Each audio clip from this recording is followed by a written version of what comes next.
在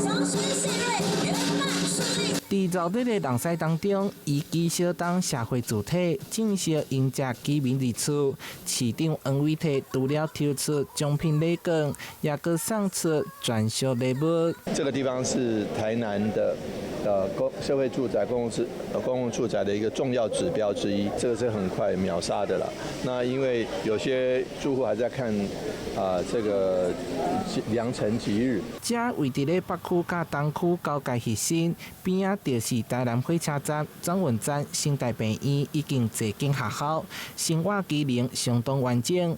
去年12月份啟動接種，就備受關注，總共收到3103件申請，合計有2944件，每隊當中抽出376號，就簽比率只有13%。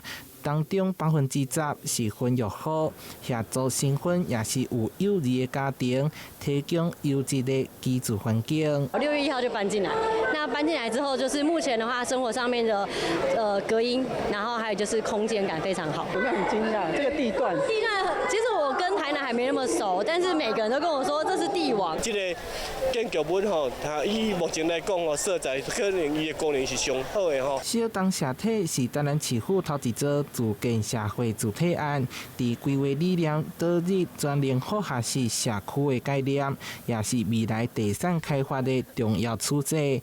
地下停車場是委外經營，唔能服務社體住戶，也解決周邊停車壓力。台南新聞社會陳鴻報道。